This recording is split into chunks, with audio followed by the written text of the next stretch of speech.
Olá, estamos em mais uma videodica. O tema de hoje aborda dois autores relevantes para a pedagogia. De um lado, Jean Piaget, com a epistemologia genética, e de outro, Vygotsky, com a perspectiva histórico-cultural.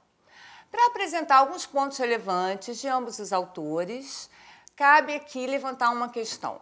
Quais as contribuições de Piaget e de Vygotsky para a prática pedagógica? Bom, falar em prática pedagógica implica em pensar no cenário que envolve os sujeitos, os objetos de conhecimento, as relações entre eles. Como se dá, então, o entrelaçamento desses aspectos relacionais?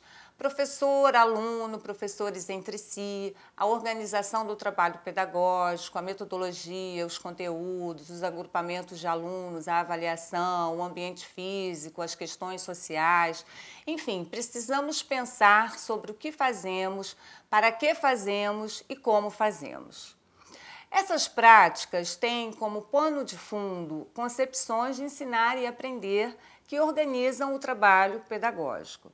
Por exemplo, pensar se a criança precisa ter maturidade para se alfabetizar, para aprender a ler e escrever, ou seja, ela precisa ser estimulada, pois o ensino que deve promover o desenvolvimento, entram em cena os métodos escolhidos, as formas de ensinar. Por exemplo, ensinar uma criança a montar o quebra-cabeça ou deixá-la agir para montá-lo.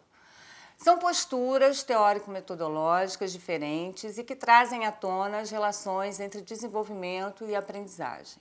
Então, para começar, vamos lá, conhecer um pouco de Piaget. Quem foi Jean Piaget?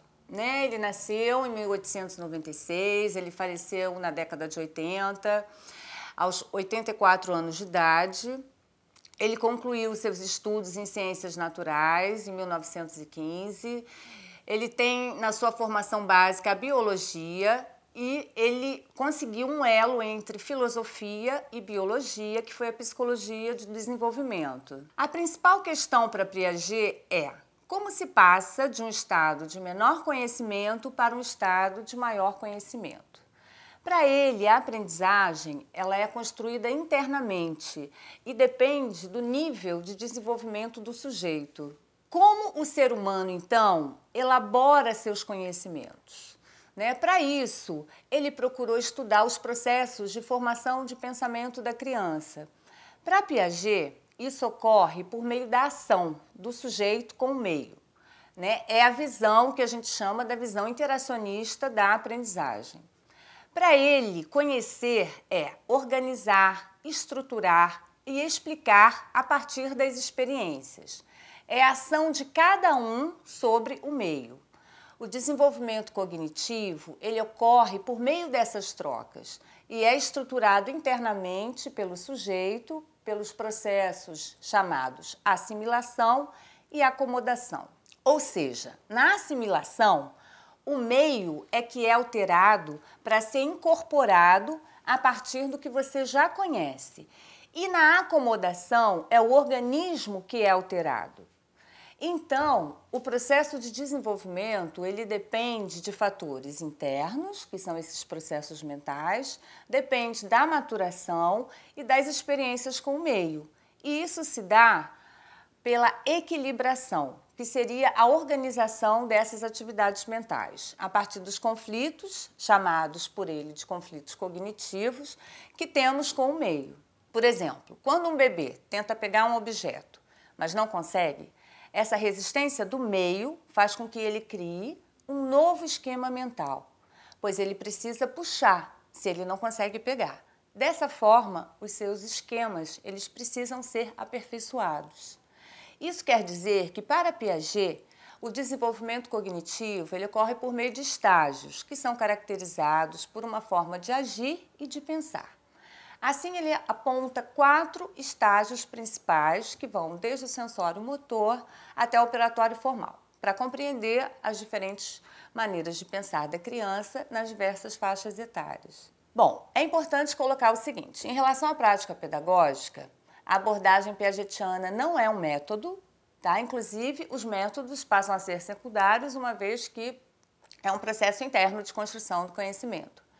O aluno ele deve ser ativo, Então, a aprendizagem ela é constituída internamente e depende do nível de desenvolvimento do aluno, do sujeito. O erro, a questão do erro. O erro é uma forma do professor analisar o tipo de raciocínio do aluno. Então, o erro é um erro construtivo.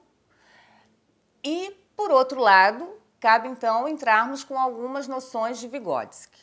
No primeiro momento, vamos situar quem é Vygotsky. Ele nasceu em 1896, na Bielorrússia, faleceu em 1934, aos 38 anos de idade.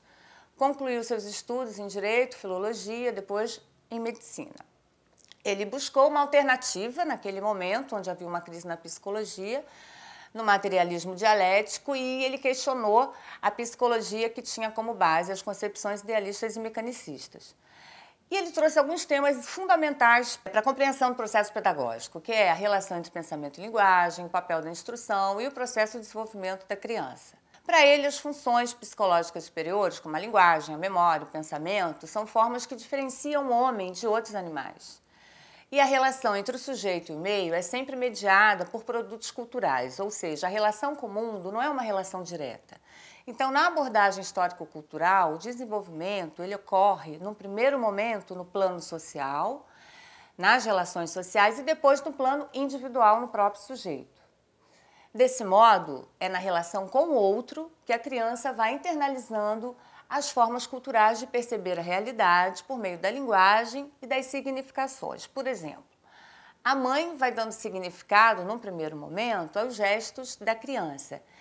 Então, o que isso nos diz? Que isso implica sempre a participação do outro na resolução de algumas tarefas. Quais as implicações para a prática pedagógica? Se o desenvolvimento acontece pela internalização de modos culturais de pensar e agir, como seria então no espaço escolar? É pensar o desenvolvimento e a aprendizagem na perspectiva de fazer junto, de compartilhar, ou seja, tanto o desenvolvimento quanto a aprendizagem, eles caminham juntos, um impulsiona o outro. Então, para Vygotsky, a aprendizagem, ela provoca desenvolvimento. E aí ele traz um conceito importante chamado zona de desenvolvimento proximal, que é a capacidade de alcançar resultados com a ajuda do outro. Os processos de elaboração do pensamento que são compartilhados. Então, observar o que a criança faz com a ajuda do outro, pois os psicólogos até então enfatizavam os processos que já estavam concluídos. E Vygotsky traz esse olhar que é aquilo que ainda está por vir. Assim, o professor poderá visualizar o que a criança será capaz de fazer amanhã e que ela hoje faz somente com a ajuda de outra pessoa, de um colega, enfim. Então, essa mediação do professor e de outras crianças e as condições de ensino tem um papel relevante para a organização do trabalho pedagógico. Com o agrupamento de crianças nas atividades, a organização do espaço físico deve ser repensada. De um lado, para concluir, Piaget traz o quê? Uma visão mais universal do desenvolvimento humano por meio de estágios, onde os fatores internos são preponderantes e, assim, a aprendizagem depende do desenvolvimento. E de outro, Vygotsky traz uma visão mais singular do desenvolvimento e que isso ocorre a partir das relações sociais e assim a aprendizagem impulsiona o desenvolvimento e ambos são indissociáveis. Quanto mais aprendizagem, mais desenvolvimento. Eu sou Ana Araújo, professora da disciplina Psicologia da Educação. Aguarde mais videodicas.